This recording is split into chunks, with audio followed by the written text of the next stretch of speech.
السلام عليكم ورحمة الله.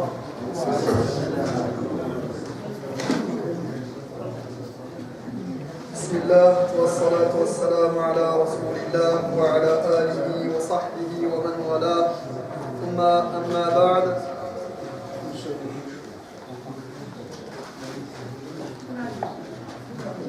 طيب نستكمل قراءتنا للكتاب، وقد وصلنا إلى باب القلوب أو القلب وأحواله.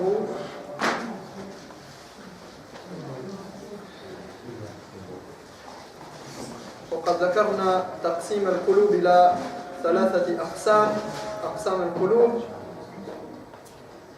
إلى قلب سليم وقلب ميت نسأل الله العافية وقلب مريض.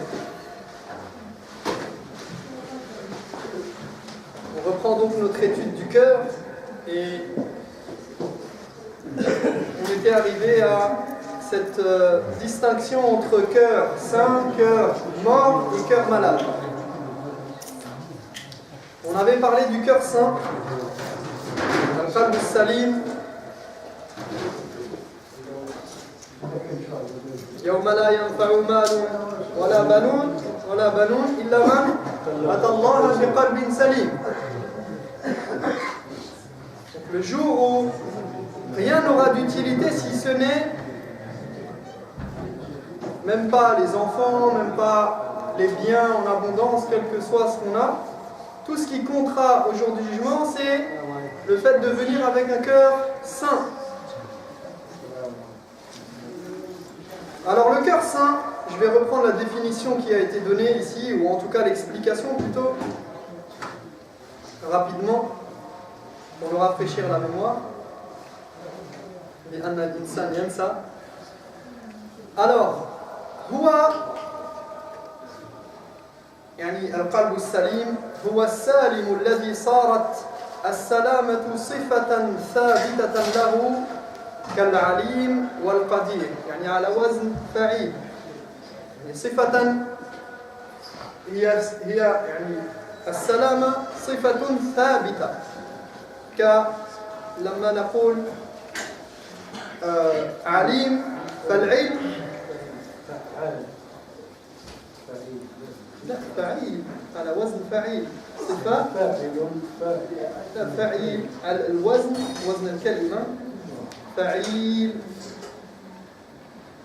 عليم، قدير، سليم، فعيل. فلما نقول عليم الكلمة تدل على صفة العلم لازمة ثابتة، وكذلك في القدير صفة القدرة ثابتة ولازمة. وأيضا فإنه ضد المريض والسقيم والعليل، فهو الذي قد سلم من كل شهوة تخالف أمر الله ونهيه، فخلصت عبوديته لله تعالى إرادة ومحبة وتوكلا وإنابة وإخباتا وخشية ورجاء، ومن كل شبهة تعارض خبره، فسلم من عبودية ما سواه وسلم من تحكيم غير رسوله صلى الله عليه وسلم. Alors il nous dit, je récapitule ce qu'on avait dit la dernière fois, le cœur saint, c'est celui dont la pureté est devenue une caractéristique avérée et stable, comme lorsqu'on décrit quelqu'un de savant. Donc il possède le savoir, lorsqu'on dit qu'il est savant, eh bien, il a une caractéristique stable. Ou bien qu'on dit de quelqu'un qu'il est puissant, c'est-à-dire que cette puissance, il possède la puissance et c'est une caractéristique qui le définit. Ensuite il nous dit, c'est le cœur qui n'est pas malade, corrompu ni altéré, qui est épargné de tout désir qui va à l'encontre des ordres d'Allah ou de ses interdits. Son adoration est donc purifiée et devient exclusive pour Allah. Donc l'adoration qu'il y a dans ce cœur-là, elle est pour Allah, pour personne d'autre, mais à différents niveaux. Au niveau de sa volonté, il veut et son intention elle est pour Allah, de son amour, il aime pour Allah, sa confiance, il place sa confiance en Dieu, sa dévotion, son humilité, ses peurs et ses espérances. Il est épargné de tout doute qui remet en cause et en question ce qui provient de Dieu. Donc il a al-qaboul, il accepte le message qui provient d'Allah subhanahu wa ta'ala. Il n'a pas de mal à accepter. Et il est donc affranchi de l'adoration de tout autre que lui et ne prend pas pour juge autre que son prophète sallallahu alayhi wa sallam.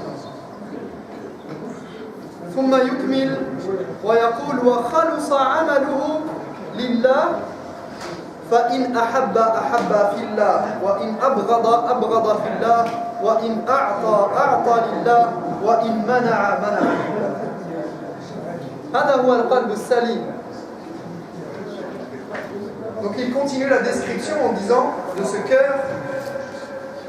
Il dit, et il parle de ses actes maintenant, des actes qui proviennent du cœur, et il dit ces actes eux aussi se purifient et il n'agit plus que pour Dieu. Donc, les actes qui émanent du cœur, il va parler de l'amour, du fait d'aimer, de ne pas aimer, de détester, et de donner et de priver. Et on va faire référence à un hadith du prophète sallallahu alayhi wa sallam tout de suite après. Donc il dit ainsi, ce cœur qui est purifié, qui est pur, qui est saint, s'il aime, il aime par rapport à Dieu. S'il déteste, il déteste par rapport à Dieu. S'il donne ou prive, il le fait uniquement pour l'amour de Dieu. Donc tous ces actes qui émanent du cœur, ils sont faits avec un seul objectif, c'est la satisfaction du Seigneur, et la référence, c'est le Seigneur. كما قال النبي صلى الله عليه وسلم في الحديث الصحيح من أحب في الله وأبغض في الله وأعطى لله ومنع لله من فعل كل ذلك ماذا يحصل؟ فقد استكمل الإيمان. فقد استكمل الإيمان. هذا حديث مهم في أعمال القلوب، عمل القلب والجوارح كذلك، ولكن أول شيء الحب في الله والبغض في الله. وكما جاء في حديث آخر الحب في الله والبغض في الله أوثق عرى الإيمان. لهذا الحب وهذا البغض المؤمن يجب أن يحب لله وفي الله وأن يبغض كذلك في الله. Donc on a le fameux hadith du prophète alayhi salam qui dit quiconque aime pour Allah et déteste pour Allah, donne pour Allah et prive pour Allah, a certes parachevé sa foi. فقد استكمل الإيمان. Donc celui qui agit de cette manière, dans son cœur, le paramètre, la référence c'est Dieu. Lorsqu'il aime, il regarde pas ce que son cœur lui dicte d'aimer, pas ce que ses passions, ce que son intellect lui dit d'aimer. Il regarde ce que Allah aime. Et il aime pour Allah, il aime ce que Allah aime, et il aime dans l'espoir de satisfaire Allah. Et de la même manière, parce que Dieu n'est pas amour, contrairement à ce qu'on peut entendre ici et là, ça ne veut rien dire. Bien sûr, Dieu aime, mais Dieu déteste. Il aime les musulmans, les croyants, les pieux, les sincères, les véridiques, et il déteste les mécréants, les non-croyants, ceux qui font le mal. Il déteste la mécréance, il déteste les choses qu'il a interdites. Donc il aime et il déteste. Et le croyant, il aime et déteste en fonction d'Allah. Et le prophète alayhi salam nous dit celui qui fait cet acte-là, pour parachever sa foi, pour avoir une vraie foi, eh bien c'est le chemin qu'il doit emprunter. Lorsqu'il atteint ce degré-là, il aura parachevé sa foi. Il aura une foi complète. Lorsque tous ces actes qui émanent de son cœur sont comment il aime et comment il n'aime pas, et comment il donne et comment il prive. Il ne donne pas, il ne prive pas en fonction de ses besoins, de son intérêt personnel. Non, il le fait pour Allah subhanahu wa ta'ala. Donc il termine la description du cœur saint en disant وَلَا يَكْفِيهِ هَذَا يعني هذا كله لا يكفي حتى يسلم من الانقياد والتحكيم لكل من عدا رسوله صلى الله عليه وسلم فيعقد قلبه معه عقدا محكما على الائتمام والاقتداء به وحده دون كل أحد في الأقوال والأفعال. Alors il termine cette description de ce cœur saint en disant quoi? Il dit mais ce ne sera suffisant que lorsqu'il sera détaché de tout autre guide et juge en dehors du prophète sallallahu alayhi wa sallam, faisant de ce dernier son exemple par excellence dans tous ses faits et gestes. Donc après avoir fait ça, il doit avoir comme exemple ultime et l'exemple par excellence dans toutes ses affaires, eh bien cela doit être le prophète sallallahu alayhi wa sallam. Donc même s'il a fait tout ça, il a besoin d'avoir ce modèle de vie dans son cœur et dans sa tête et dans son quotidien pour que son cœur soit purifié totalement et pour qu'on considère qu'il a le cœur saint. On avait cité le verset du Coran où Allah jure par lui-même. فَلَا وَرَبِّكَ لَا يُؤْمِنُونَ. Donc le verset qui dit que ils ne seront pas croyants, et il jure, il dit non par ton Seigneur, ils ne seront pas croyants tant qu'ils ne seront pas pris comme juges dans toutes leurs affaires et de leurs différends, et qu'ils n'auront pas accepté ton jugement sans aucun problème, et qu'ils ne se seront pas soumis entièrement à ta volonté. Mais au-delà de ça, il y a le fait de le prendre comme qudwa, comme modèle, comme exemple par excellence. لقد كان لكم في رسول الله أسوة حسنة لمن كان يرجو الله واليوم الآخر. Il y a un exemple, un modèle pour vous, le modèle par excellence dans le prophète sallallahu alayhi wa sallam, pour quiconque espère la récompense de l'au-delà et espère Allah subhanahu wa ta'ala. Donc ça c'était pour ce qui est du cœur saint. Voilà le cœur saint qu'on espère avoir Inch'Allah dans ce mois de Ramadan. On espère qu'Allah subhanahu wa ta'ala fasse de nous des gens au cœur saint pour qu'ils puissent rencontrer leur Seigneur avec ce cœur. وننتقل إلى القلب الميت. القلب الميت يقول هو القلب الذي لا حياة فيه فهو لا يعرف ربه ولا يعبده بأمره وما يحبه ويرضاه بل هو واقف مع شهواته ولذاته ولو كان فيها سخط ربه وغضبه فهو لا يبالي إذا فاز بشهوته رضي ربه أم سخط والعياذ بالله. Le cœur mort, à l'opposé du cœur vivant, du cœur saint, al-qalbu al-salim, on a al-qalb al-mayyit. Il nous dit c'est le cœur sans vie, mort. Il n'y a pas de vie dedans, qui ne connaît pas son Seigneur. Et il commence par cette description, qui ne connaît pas son Seigneur. Vous voyez, la base de référence pour savoir si ton cœur est vivant ou mort, c'est la connaissance d'Allah subhanahu wa ta'ala et l'envie d'aller vers lui ou non. يعني معيار الحياة والموت ما هو؟ معرفة الله والإقبال عليه بالطاعات. هذا هو المعيار. معيار موت أو حياة القلب هو معرفة الله والإقبال عليه بالطاعات. C'est pourquoi toute personne qui se plaint que son cœur est dur, eh bien qu'il revoie sa copie, qu'il fouille en lui-même et regarde où en est sa foi. Et si la base de référence c'est la connaissance réelle du Seigneur, de ses attentes, de ce qui lui plaît, et de chercher à le satisfaire en l'adorant, eh bien si l'un de nous se plaint de l'état de son cœur, c'est soit un manquement dans ses adorations, soit un abus dans les péchés. Il n'y a pas 36 solutions. Soit, si on se plaint de l'état de notre cœur, c'est qu'il y a un problème, soit dans les adorations, soit dans les péchés.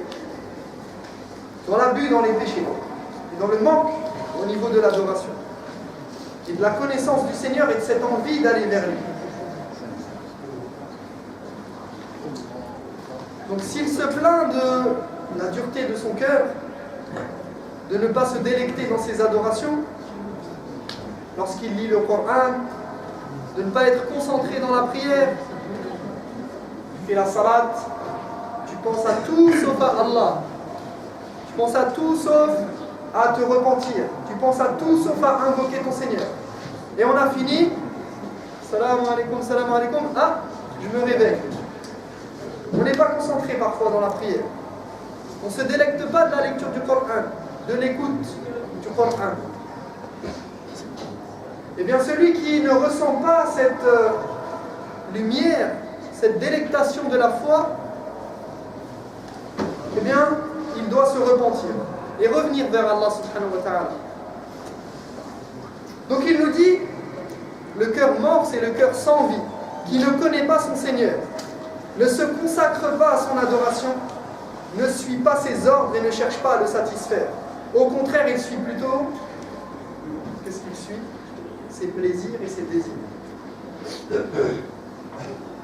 Et tout est une histoire de passion et de suivre ses désirs, de donner trop de place à son âme.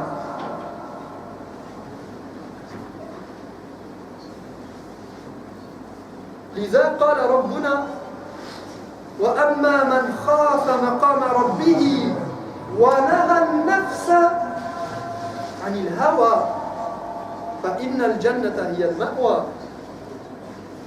C'est pourquoi Allah nous dit dans le Coran, il nous dit, tandis que celui qui, redoutant de comparaître devant son Seigneur, aura dompté ses passions, c'est le paradis qui l'attend. C'est le paradis qui constituera son séjour. Pourquoi? Pour avoir dompté ses passions, ses désirs, ses envies. C'est lui qui contrôle ses envies et pas l'inverse. C'est lui le grand gagnant, celui qui dompte ses passions, celui qui aura su dompter ses passions. والله سبحانه وتعالى أعطانا العقل. لماذا العقل يسمى بالعربية العقل؟ تعرفون العقال الحبل لربط الإبل، العقال.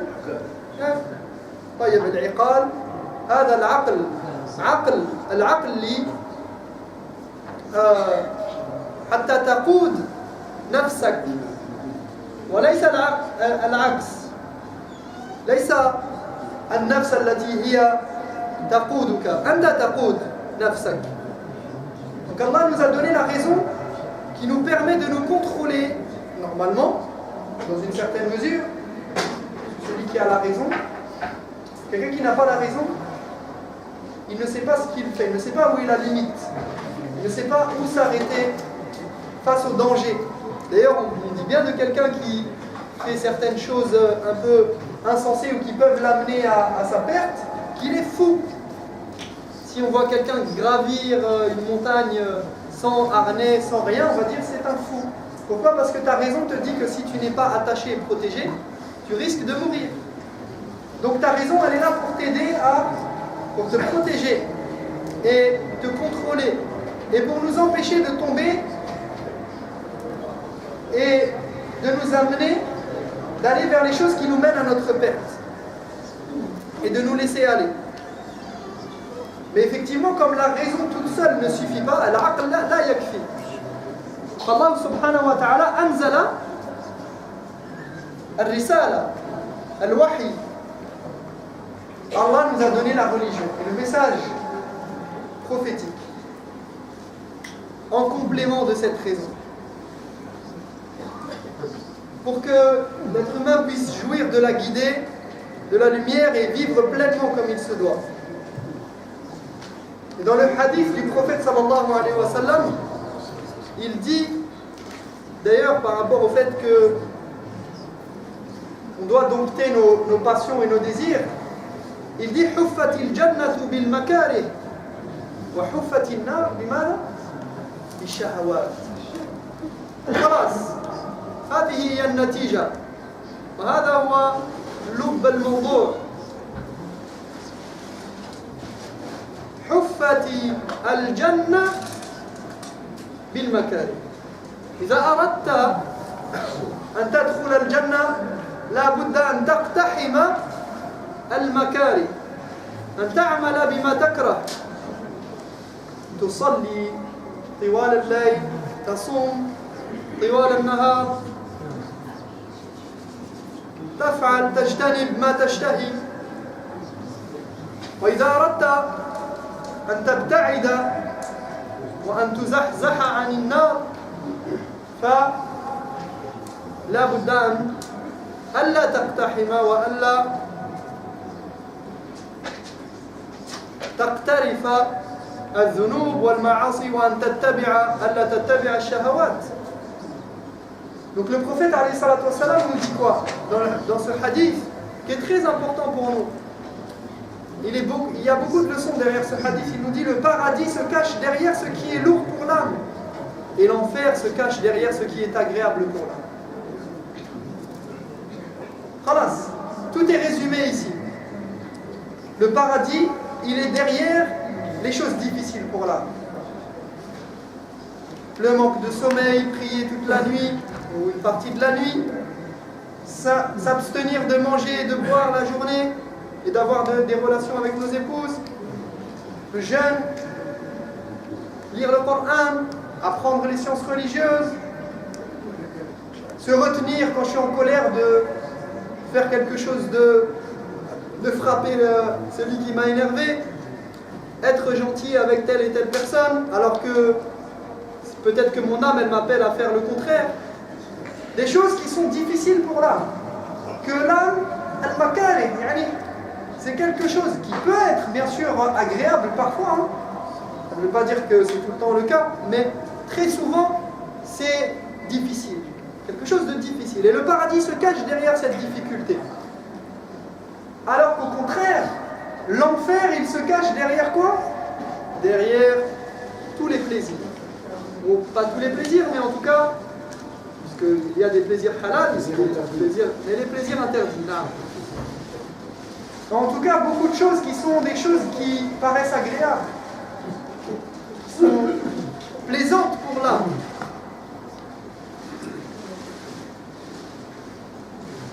Et on ne doit pas oublier que comme ça a été dit, l'homme, eh bien, c'est un voyageur. L'être humain, il n'est pas fait pour éterniser ici-bas sur terre. Et celui qui emprunte le chemin de ses désirs, eh bien, il finira en enfer. Et celui qui emprunte le chemin de la piété, eh bien, il finira au paradis. Donc on est en mouvement, on bouge. On est voyageur, on va vers l'au-delà. Tu veux pas, c'est pareil. Le tapis, il avance. Pas toi qui choisis. Tu ne veux pas t'arrêter. Ça avance tout seul. Mais à toi de choisir, est-ce que tu veux prendre cette route ou tu veux prendre l'autre? وَهَدَيْنَاهُ النَّجْدَيْنِ. D'accord? On a donné deux voies différentes. Il y a une voie vers l'enfer, une voie vers le paradis. قال ولو كان فيها سخط ربه وغضبه فهو لا يبالي إذا فاز بشهوته رضي ربه أم سخط Il dit donc qu'il suit ses passions, quitte à s'attirer le courroux de son Seigneur. Du moment qu'il obtient ce qu'il désire, il n'a que faire si cela plaît à son Seigneur ou le met en colère. Donc, ça c'est le cœur mort, rappelez-vous. Le cœur mort, il a pris ses passions pour divinité. Peu importe si Allah il est satisfait, il n'est pas satisfait, ça lui plaît pas, c'est la même chose. Il a décidé d'aller dans un chemin, d'emprunter cette voie, il le fait. Il a décidé de faire ça, il fait. Il a pris quoi? Sa passion pour divinité. فَرَأَيْتَ مَنِ اتَّخَذَ إِلَهَهُ هَوَاهُ وَأَضَلَّهُ اللَّهُ عَلَى عِلْمٍ وَخَتَمَ عَلَى سَمْعِهِ وَقَلْبِهِ وَجَعَلَ عَلَى بَصَرِهِ غِشَاوَةً فَمَنْ يَهْدِيهِ مِنْ بَعْدِ اللَّهِ أَفَلَا تَذَكَّرُونَ. Les frères, essayez de combler vraiment les vides, comme ça permet de...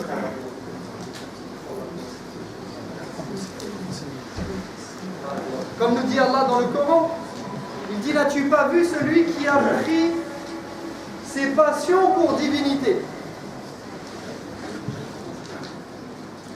Il a pris ses passions pour divinité. Je vais terminer sur cette idée qui est très importante de comprendre. On le répète assez souvent, mais peu importe. C'est jamais suffisant. Et c'est bien de se rappeler que la divinité, c'est nous qui la choisissons, c'est nous qui la faisons. La divinité, c'est ce que toi, tu décides d'adorer, ce que toi, tu décides de révérer, ce que toi, tu décides à quoi tu décides de donner de l'importance et de donner ta soumission, de te soumettre. C'est ça ta divinité. Et regardez, c'est très intéressant le terme qui est utilisé dans le Coran, c'est le terme ittikhad. Ittakhada min dunillah, ittakhada aliha, ittakhada ilahahu hawa, ittakhada. Il a pris, c'est lui qui prend, c'est lui qui fait l'acte de prendre pour divinité. On ne lui a pas imposé.